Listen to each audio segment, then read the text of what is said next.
It appears that officials in Israel are really helping the International Criminal Court build its case against Israeli officials for blocking humanitarian aid into the Gaza Strip, because there are some pretty big stories in the news today regarding how there's evidence of authorities from Israel colluding with settlers to essentially share details about the location of humanitarian aid convoys so the settlers can attack them. There's also evidence indicating that Israeli officials do not want authorities to essentially protect the humanitarian aid convoys as they're attempting to get to Gaza. And we've got some pretty brutal announcements by the United Nations about how they are halting the distribution of food within Gaza. So why don't we start off with an insane story reported by The Guardian. In an exclusive report, The Guardian found that members of the Israeli security forces, including police and members of the IDF, are tipping off settlers about the location of aid convoys so settlers can basically attack them. And we have seen footage of settlers attacking aid trucks and aid convoys. There was a recent example out of the West Bank. You're watching a video of humanitarian aid convoys that had been set on fire by Israeli settlers. And so The Guardian was able to review internal internet chat groups as well as accounts from witnesses and human rights activists. And they found that there is absolutely evidence of collusion here. So let's go to some of the graphics, including the statement from Rachel Tautu, who is a spokesperson for the Israeli group known as Tazav 9.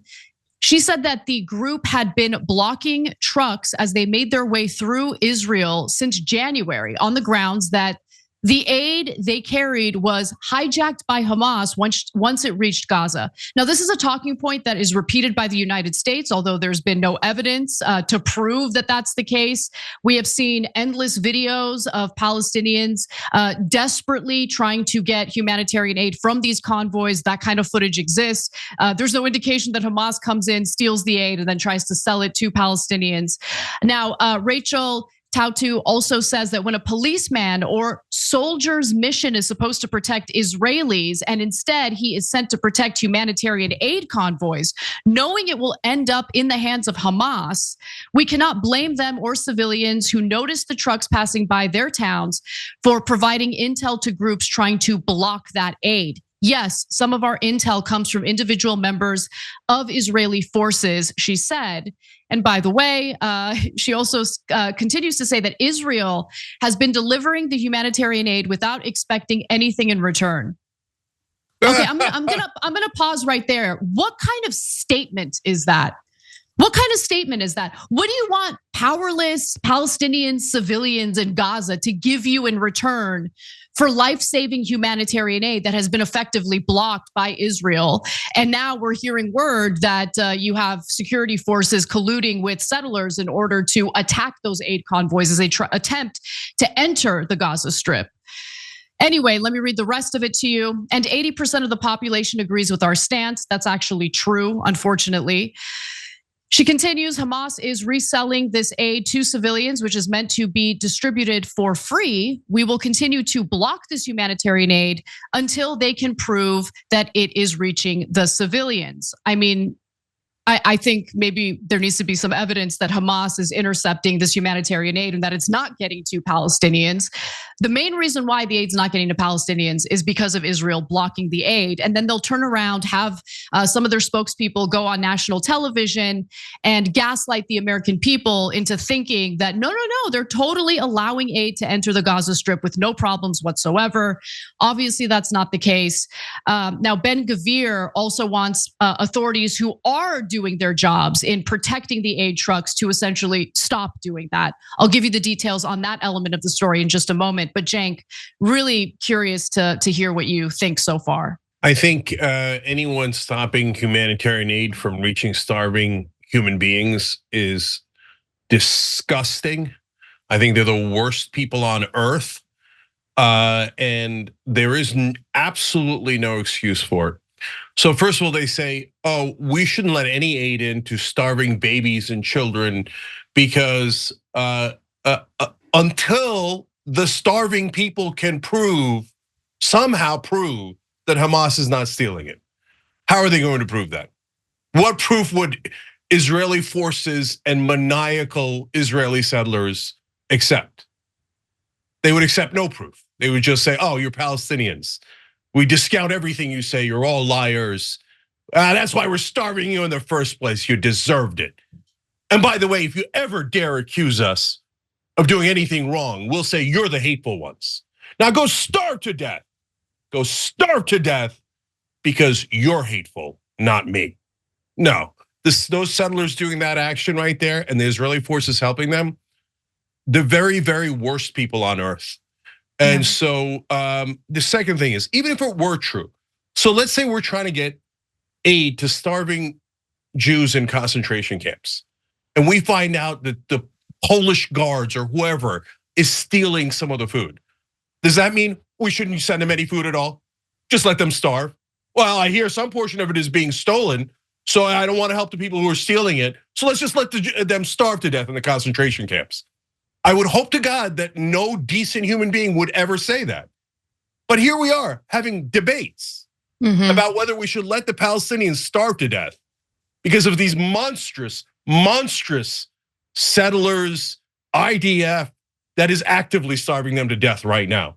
So don't tell me that facts are biased against you. No, they're not. Facts are just facts. All you're doing, all the defenders of Israel are doing is, hey, I get to ignore the facts and do whatever I want and crush the living crap out of my opponents as long as I can hide behind, oh, I bet you're biased against me. Yeah, it's tired, man. It's super tired. Israel, like if you watched American media or not all of it, and some of it has been good, and we're getting a lot of these stories from good American sources, AP, New York Times, etc. Okay, but cable news has been atrocious. And if you watch American politicians, you would think that the Palestinians are occupying the Israelis, that the Palestinians are starving the Israelis, that the Palestinians have dropped tens of thousands of bombs that have killed 35,000 Israelis. No, it's the reverse. It's the gaslighting that drives you crazy. Unless, of course, you're Palestinian, then the gaslighting is the least of your problems. The number one problem you have is Israeli bombs falling on your head and incinerating your entire family alive. The number two problem you have is if that doesn't happen, they're gonna slowly starve you to death as they're doing right now while pretending that they're the victims. Yeah, and might I add, yesterday and today, there was just wall-to-wall outrage, both in Israel and the United States, in regard to ICC prosecutor Karim Khan noting that he is seeking arrest warrants for the leadership of Hamas for the atrocities that they clearly committed, but also for the leadership of Israel who are starving Palestinians to death. And the outrage is over this, what they believe is a false equivalency between the current Israeli government and Hamas. Yeah, it is. It is. To be fair, it is a false equivalency because Israel has now done 30 October 7ths. And if you're still in the deluded group who says, oh no, 24,000 dead women and children burned to death, crushed to death, we're all an accident by the most moral army on earth. Golly gee, did we murder 24,000 citizens? Innocent human beings, 6-year-olds, 2-year-olds, 84-year-olds, moms, dads, who cares? It was all an accident. They're so evil on the other side. You should really be racist against Muslims. They're violent savages. They intend to kill. We never intend to kill. We're just so incompetent. We're just a bunch of buffoons who accidentally murdered 24,000 women and children. Yes, some people actually believe that. But the rest of us can see who has done 30 times the number of killings, and it is Israel. And if that hurts your feelings, go take it up with numbers and go tell the family members of the dead 6-year-old that, oh, when the IDF came and murdered her in the case of Hind, and murdered the ambulance drivers who came to help her, that it was all an accident. And besides which, those dirty Muslim savages deserved it, right? But you're the one who's suffering from bias. Oh my God, it's not that you killed all these people and that you've done 30 October 7th. It's that the world is against you. If the world wasn't so biased against you, well, then golly gee, they would let you murder all those people and applaud you for it. I mean, the world is currently, with the exception of the United States, Italy, and maybe one other Western nation, is pretty much against Israel right now. But not because of bias, not because of no, because they're murdering people. They're killing innocent people. That's why. They're starving people to death and they're bombing people to death. That's why. Okay, it has nothing to do with anti-Semitism. The entire international community was behind Israel, by its side, mourning the loss of innocent people on October 7th. And the current Israeli government took that goodwill and just shoved it in the trash. Absolutely shoved it in the trash and continues to refuse to take any responsibility for its actions. And just quickly going back to the media point that you were making, Cenk, I think every media outlet has a mix of awful reporting on this issue and instances of excellent reporting. That does include the New York Times. That includes CNN. I was just listening to Jake Tapper's disgraceful broadcast today, where he was allowing Israeli officials to gaslight the American people about the blockade of humanitarian aid into the Gaza Strip, essentially repeating the same talking points that we're hearing and reading about from Israeli officials in this story. But let me move on to Ben-Gvir, because Itamar Ben-Gvir was absolutely furious when he found out that there were police tasked with guarding and protecting the humanitarian aid convoys. This is not reported by some left-wing news organization. It's not reported by a student newspaper that's more sensitive to the student protesters and in favor of what they're doing. No, this is reported by Haaretz. And according to their reporting, the National Security Minister, Itamar Ben-Gvir, does not want to use police to guard the aid convoys from these rabid settlers who are attacking them and lighting them on fire. Last week, right-wing activists demonstrating against aid transfers to Gaza physically assaulted 2 truck drivers. 3 trucks were also set on fire at the Tarkumia, and near the Kochav Hashahar settlement. No arrests have been made to date. Ben-Gvir does not want the police to focus their energy on preventing those types of attacks. A security source told Haaretz that Ben-Gvir got out of his car and appeared surprised by the numerous police officers stationed there, saying, "This can't be what my cops are doing. Instead of fighting terrorism, that's not why I do what I do, ensuring your salaries. I don't want you doing these missions." Now, Ben-Gvir was enraged over the fact that police were assigned, or 2 different units, special police units were assigned to safeguard the aid convoys. That includes the Coastal District Tactical Unit and the Yoav Unit. Witnesses say that the Southern District Commander, Police Major General Amir Cohen, arrived at the scene and responded to the minister's criticism, saying, quote, "This is a policy decision and this is the job of the Israeli police. We are exercising our responsibility." So look, there is a divide within the police enforcement. There are some Israelis who actually do take what their task is seriously and they're doing what they can to protect the aid convoys. But of those members of the police force who are doing their jobs appropriately, you have Ben-Gvir coming in and saying, "This is outrageous. You should be fighting terrorism," I guess, assisting us in dropping more bombs in the Gaza Strip. Now, the UN has also noted that, we are running out of food and we have to suspend the distribution of food within the Gaza Strip. The United Nations has now announced that they are suspending distribution to the southern Gaza city of Rafah due to the lack of supplies and insecurity. No aid trucks entered in the past 2 days through the floating pier that the United States set up to circumvent the genocidal Israeli regime. The first 10 trucks, though, came through the pier on Friday and were taken to a World Food Program warehouse. A second shipment of 11 trucks on Saturday was met by crowds of hungry Palestinians who took supplies. Palestinians, not Hamas fighters, stealing the aid, notably. And only 5 trucks made it to the warehouse because Palestinians were so starving that they had distributed food, or most of the supplies and food that they had, before they could even get to the warehouse. And while Rafah was evacuated somewhat for Israel's latest bombing campaign in the southern town, hundreds of thousands of Palestinians are thought to still be there as the bombardments take place. Cenk.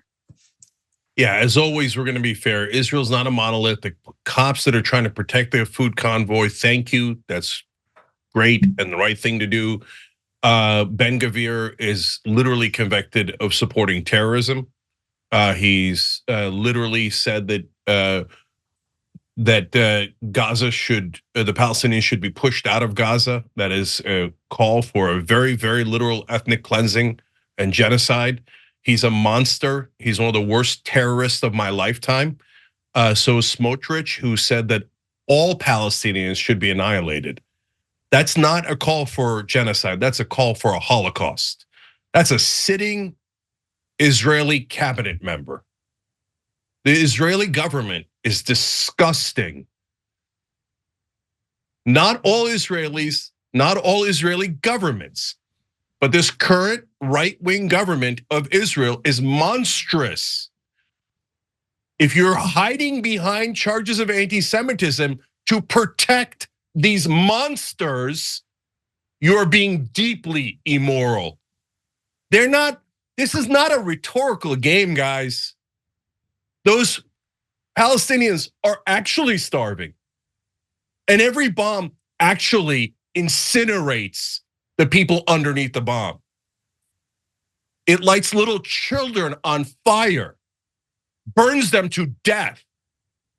That's not a rhetorical thing. It actually happens. It's happened to 35,000 people. And it's happening to more right now.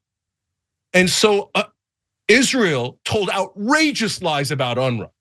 Has any of our press corrected all of their false reporting about UNRWA?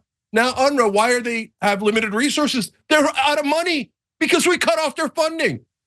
The sick, barbaric politicians in America gorging on AIPAC bribes, legalized bribes by AIPAC, who are the most soulless, immoral cowards I have ever seen, all go out there and go, yes, cut off funding to UNRWA, starve the Palestinians to death. And if anybody accuses anybody of Israel of doing anything wrong, just lie and lie and lie and call them all anti-Semites and terrorists and pro-Hamas and arrest them and make sure there's no protest of Israel. This is disgusting what they're doing. So I don't know, after they starve how many more people to death, they'll come up with new excuses and they'll blame the Palestinians again for their own occupation. Do you know who's morally responsible for an occupation? The occupier, not the occupied. Well, hey, we offered to give them 45% back of the land and they didn't take it, so we get to occupy them for another 50 years. Oh, well, they didn't take this deal. They didn't, we didn't like how they were talking about us. They don't love us, they don't love us. Starve them to death, starve them to death. And blame UNRWA because they're trying to bring them food. They're trying to bring them food. Let's just lie about UNRWA and pretend they're working with Hamas. What's your evidence, Israel? Zero. The UN says zero, America says zero. Every reporter that's reported on it says zero. They have no evidence of it, but UNRWA's out of money. Israel's blocking the ports of entry. Whichever ports are open, the settlers are attacking at the encouragement of the Israeli cabinet. And no one in the world, look, all of our hearts cry out for the Palestinians. And I'm going to say something that's outrageous in American media. You ready? The Palestinians are heroes. And once they get their independence, God knows how long it'll take. The world will turn around and say, can you believe what they suffered? Can you believe what they went through and persevered? They persevered through the most sickening assault and siege that we have seen in our lifetime. And the American media has been lying about them my entire life, painting the occupied, the victims. 5.5 million people brutally oppressed and humiliated every single day, painted as terrorists and savages and the violent ones. No, the people doing the occupation are the violent ones. The people dropping the bombs and murdering tens of thousands of people are the violent ones. It is not based on any religion or ethnic background or any of that, guys. It's a power dynamic. The powerful almost always oppress the powerless. Do not let American media and politicians gaslight you into believing that Israel is the powerless, America is the powerless. They're poor little David against the Goliath of the Palestinians. The Palestinians have they're the most powerless people on earth. And all they have had against them is not only violence, occupation, and oppression, but this sickening propaganda as if they are the aggressors, they are the guilty ones, they are the violent ones. No, I'm here to break the gaslighting. They are the ones who are victimized. They are the ones oppressed. They are the ones starved. They are the ones butchered in Gaza. So that's the reality. That is 100% true. And anyone telling you otherwise is doing brazen propaganda on behalf of the glorious Israel that can never be criticized based on this sickening mythology and propaganda here in America from American politicians that are almost completely bought by AIPAC. And that is a stone cold fact. I can show you every number associated with it. Oh no, you can't say that. Even though it's obviously true, you can't say that because it would be criticizing the beloved almighty Israel. I don't think Israel's almighty. I think it is a government. And a government always does things that are wrong. And this government is totally unaccountable. Power corrupts, and absolute power corrupts absolutely. It is a thing that is related to all human beings. And right now, Israel is completely corrupted. What they're doing is horrible, and they are definitely the ones that are the oppressors, and they're the ones that is wrong in this completely. They should stop the bombing, stop the occupation immediately, and if they don't, it is a deeply, deeply immoral act by the government of Israel. Thanks for watching The Young Turks, really appreciate it. Another way to show support is through YouTube memberships. You'll get to interact with us more. There's live chat emojis, badges. You've got emojis of me, Anna, John, JR. So those are super fun. But you also get playback of our exclusive member-only shows and specials right after they air. So all of that, all you gotta do is click that join button right underneath the video. Thank you.